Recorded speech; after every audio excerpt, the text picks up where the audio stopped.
ಈ ಸಂದೇಶವನ್ನು ಕೇಳಲು ಮುಂಜಾನೆ ಪ್ರಶಸ್ತ ಸಮಯ. ಹೆಡ್ಫೋನ್ ಅಥವಾ ಇಯರ್ಫೋನನ್ನು ಬಳಸಿಯೂ ಕೇಳಬಹುದು.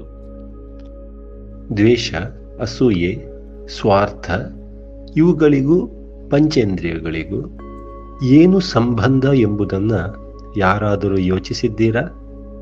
ಒಂದಕ್ಕೊಂದು ಸಂಬಂಧ ಇದೆ. ಪಂಚೇಂದ್ರಿಯಗಳ ಮೇಲೆ ನಿಯಂತ್ರಣ ಇಲ್ಲದಿದ್ದರೆ, ತನ್ನ ಗುರಿ ಏನು ಎಂಬುದು ಅರ್ಥ ಆಗದಿದ್ದರೆ ಈ ದ್ವೇಷ, ಅಸೂಯೆ, ಕೋಪ ಎಲ್ಲವೂ ಉತ್ಪತ್ತಿಯಾಗುತ್ತದೆ. ಇವುಗಳು ಆರೋಗ್ಯದ ಮೇಲೂ ಪರಿಣಾಮವನ್ನು ಬೀರುತ್ತದೆ.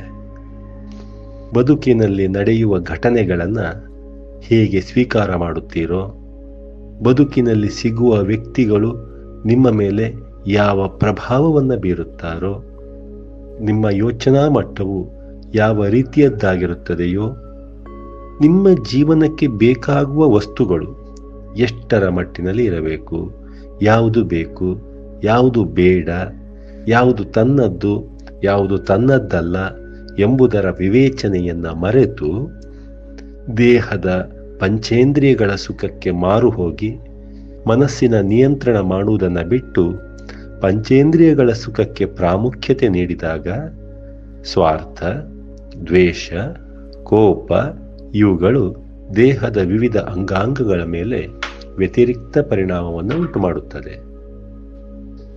ಮನಸ್ಸಿನ ನಿಗ್ರಹ, ಏಕಾಗ್ರತೆ, ಸ್ವಚ್ಛತೆ, ಪರಿಶುದ್ಧತೆ, ನಿರ್ಣಯ ಇವೆಲ್ಲವೂ ಪಂಚೇಂದ್ರಿಯಗಳ ನಿಯಂತ್ರಣ ಮಾಡಲು ಇರುವ ಮಾರ್ಗಗಳು. ದೇವರು ನೀಡಿದ ಎಲ್ಲ ಪಂಚೇಂದ್ರಿಯಗಳು ದೇಹವನ್ನು ಸುಸ್ಥಿತಿಯಲ್ಲಿ ಇಡಲು ನೀಡಿದಂಥದ್ದು. ಅದು ಜನ್ಮದ ಬಂಧನವನ್ನು ಕಳೆಯಲು, ಜೀವನವನ್ನು ಸುಗಮಗೊಳಿಸಲು, ಆತ್ಮದ ಉತ್ತಮ ವಾಹಕವಾಗಿರಲು, ಉತ್ತಮ ಕರ್ಮಗಳನ್ನು ಮಾಡಲು ಭಗವಂತನು ನೀಡಿದಂತಾಗಿರುತ್ತದೆ. ಆ ದೇಹವನ್ನು ಎಷ್ಟು ಪವಿತ್ರವಾಗಿ ಬಳಸುತ್ತೇವೆಯೋ ಅಷ್ಟು ಉತ್ತಮ ಫಲವನ್ನು ಪಡೆಯಬಹುದು. ವಾಹನವು ಸುಸ್ಥಿತಿಯಲ್ಲಿದ್ದರೆ ನಿಮ್ಮ ಪಯಣವು ಎಷ್ಟು ರಕ್ಷಣಾತ್ಮಕವಾಗಿ ಗುರಿ ಮುಟ್ಟಬಲ್ಲದು, ಅದೇ ರೀತಿ ದೇಹವೆಂಬ ವಾಹನವು ಪರಿಶುದ್ಧವಾಗಿದ್ದರೆ, ಸುಸ್ಥಿತಿಯಲ್ಲಿದ್ದರೆ ಆತ್ಮದ ಪಯಣವು ಯಶಸ್ವಿಯಾಗಿ ಗುರಿ ಮುಟ್ಟಬಲ್ಲದು. ಜೀವನದ ಪಯಣದಲ್ಲಿ ಅನುಭವಿಸುವ ಎಲ್ಲ ರೀತಿಯ ಕಷ್ಟ ನಷ್ಟಗಳಿಗೆ ಕಾರಣ ಪಂಚೇಂದ್ರಿಯಗಳ ಮೇಲಿನ ಹತೋಟಿ ಇಲ್ಲದಿರುವುದೇ ಆಗಿರುತ್ತದೆ. ಇವುಗಳು ಮನಸ್ಸಿನ ನಿಯಂತ್ರಣ ತಪ್ಪಿ ಅದರ ಪರಿಮಿತಿಯನ್ನು ದಾಟಿ ತನ್ನದಲ್ಲದನ್ನು ಬಯಸುವಾಗ ಮತ್ತು ದೇಹದ ಮೇಲಿನ ಪ್ರೀತಿ, ಗೌರವ ಕಡಿಮೆ ಆದಾಗ, ದೇಹವನ್ನು ಅರ್ಥ ಮಾಡಿಕೊಳ್ಳದಿದ್ದಾಗ, ದೇಹವನ್ನು ಮಾತನಾಡಿಸದಿದ್ದಾಗ, ದೇಹವನ್ನು ಕೇಳದಿರುವಾಗ ಆತ್ಮದ ವಾಹಕವಾಗಿರುವ ದೇಹವು ವಿವಿಧ ರೀತಿಯ ತೊಂದರೆಗಳಿಗೆ ಸಿಲುಕಲ್ಪಡುತ್ತದೆ. ದೇಹ ಶುದ್ಧಿಯು ಮನಶುದ್ಧಿಯು ಒಂದಕ್ಕೊಂದಕ್ಕೆ ಪೂರಕವಾಗಿದೆ. ಪ್ರತಿನಿತ್ಯ ನೀವು ಓಡಾಡುವ ದೇಹವನ್ನು ಗಮನಿಸಿ, ದೇಹದ ಪ್ರತಿಯೊಂದು ಭಾಗಗಳನ್ನು ಗಮನಿಸಿ. ಅದು ನಿಮ್ಮ ದೇಹ, ಭಗವಂತ ನೀಡಿದ ದೇಹ, ಈ ಭೂಮಿಯ ಸತ್ವವನ್ನು ಹೀರಿಕೊಂಡು ಬೆಳೆದಂಥ ದೇಹ, ಪಯಣ ಮುಗಿದ ಮೇಲೆ ಈ ಭೂಮಿಯಲ್ಲಿಯೇ ಕರಗುವ ದೇಹ. ಆದರೆ ಆತ್ಮದ ವಾಹಕವಾಗಿರುವ ಈ ದೇಹ ಆತ್ಮ ಭೂಮಿಯಲ್ಲಿ ಇರುವವರೆಗೆ, ತನ್ನ ಕರ್ಮಗಳನ್ನು ಪೂರೈಸುವವರೆಗೆ ಪರಿಶುದ್ಧವಾಗಿ, ಸಂತೋಷವಾಗಿ, ಆರೋಗ್ಯಕರವಾಗಿ ಆತ್ಮದ ವಾಹಕವಾಗಿ ಸಂಚರಿಸಲು ಅಗತ್ಯ ಇರುತ್ತದೆ. ಅಂತ ದೇಹವನ್ನು ಪಾಲಿಸುತ್ತಾ ಸುಸ್ಥಿತಿಯಲ್ಲಿ ಇಡಲು ಬೇಕಾಗುವ ಮಾರ್ಗಗಳನ್ನು ತಿಳಿದುಕೊಂಡು ಪ್ರತಿನಿತ್ಯ ದೇಹದ ಮೇಲಾಗುವ ಬದಲಾವಣೆಗಳನ್ನು ಗಮನಿಸಿ, ದೇಹವನ್ನು ಪ್ರೀತಿಸಿ. ಎಲ್ಲಿಯೂ ಕೂಡ ಪರಮಾತ್ಮನ ಇಚ್ಛೆಗೆ ವಿರುದ್ಧವಾಗಿ ದೇಹವನ್ನು ಬಳಸಬೇಡಿ. ಅದು ನಿಮಗೆ ನೀಡಿದ ದೇಹ. ಕರ್ಮಬಲದಿಂದ ತೊಂದರೆಗಳನ್ನು ಸರಿಪಡಿಸಿಕೊಳ್ಳಲು ಅವಕಾಶವಿರುತ್ತದೆ.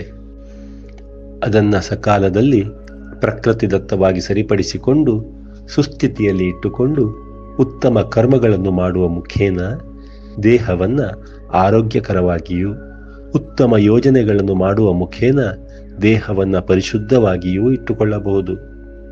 ಪರಮ ಪವಿತ್ರವಾದ ಪರಮಾತ್ಮನ ಒಂದು ಭಾಗ ಆಗಿರುವ ಆತ್ಮವು ಸಂಚರಿಸುವ ದೇಹವೂ ಕೂಡ ಪವಿತ್ರವಾಗಿದ್ದರೆ ಜೀವನದ ಪಯಣವು ಬಹಳಷ್ಟು ಸಂತೋಷವಾಗಿಯೂ ಪರಿಶುದ್ಧತೆಯಿಂದ ಕೂಡಿರುವುದು ಆಗಿರುತ್ತದೆ.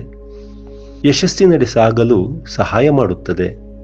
ದೇಹ, ಮನಸ್ಸು, ಆತ್ಮ ಇವೆಲ್ಲವೂ ಒಂದಕ್ಕೊಂದು ಸಂಬಂಧವನ್ನು ಹೊಂದಿರುತ್ತದೆ. ಭೂಮಿಯ ಮೇಲಿನ ದೇಹವು ಪರಮಾತ್ಮನಿಂದ ನೀಡಲ್ಪಟ್ಟಂತ ಆತ್ಮದ ವಾಹಕವಾಗಿ ಕಾರ್ಯನಿರ್ವಹಿಸುತ್ತಿರುತ್ತದೆ. ಪಂಚೇಂದ್ರಿಯಗಳ ನಿಯಂತ್ರಣ, ಏಕಾಗ್ರತೆ, ಗುರಿ, ಪ್ರೀತಿ ತುಂಬಿದ ಮನಸ್ಸು, ನೆಮ್ಮದಿಯ ಜೀವನ, ಸುಂದರ ವಾತಾವರಣ, ಸಹಬಾಳ್ವೆ, ಮನಸ್ಸಿನ ನಿಯಂತ್ರಣ ಇವೆಲ್ಲವೂ ಪರಿಶುದ್ಧ ದೇಹದ ರಚನೆಗೆ ಕಾರಣವಾಗುತ್ತದೆ. ಅಂತಃಕರಣದ ಸುಂದರ ಯೋಜನೆಗಳು ದೇಹವನ್ನ ಆಹ್ಲಾದಕರವಾಗಿರಿಸುತ್ತದೆ. ಕೆಟ್ಟ ಬಯಕೆಗಳು ದೇಹದ ಶಕ್ತಿಯನ್ನ ಹೀರಿ ಬಲಹೀನಗೊಳಿಸುತ್ತದೆ ಮತ್ತು ಅವನತಿಯತ್ತ ಕೊಂಡೊಯ್ಯುತ್ತದೆ. ಸುಂದರವಾದ ಬದುಕನ್ನು ಬದುಕಲು, ಪರಮಾತ್ಮನ ಅನುಗ್ರಹಕ್ಕೆ ಪಾತ್ರರಾಗಲು ದೇಹವು ಅತ್ಯಗತ್ಯವಾಗಿದೆ. ಈ ದೇಹದ ರಕ್ಷಣೆ, ಉತ್ತಮ ಸ್ಥಿತಿಯಲ್ಲಿ ಕಾಪಾಡಿಕೊಳ್ಳುವಿಕೆ ಎಲ್ಲವೂ ನಿಮ್ಮ ಬುದ್ಧಿಮತ್ತೆಗೆ ನಿಲುಕುವಂತಹದ್ದು. ಅದರ ಸೂಕ್ಷ್ಮತೆಯನ್ನ ಅರ್ಥ ಮಾಡಿಕೊಂಡು ಬದುಕಿರಿ. ಬದುಕು ಬಹಳ ಸುಂದರವಾಗಿದೆ. ಸವಿಯುವ ದೃಷ್ಟಿಕೋನ ಪಂಚೇಂದ್ರಿಯಗಳ ಸುಖದ ಹೊರತಾಗಿಯೂ ಇರುವಂತಹದ್ದು. ಅದು ಅಂತಃಕರಣದ ಭಾವನೆಗೆ, ಪ್ರೀತಿಗೆ ನಿಲುಕುವಂತಹದ್ದು.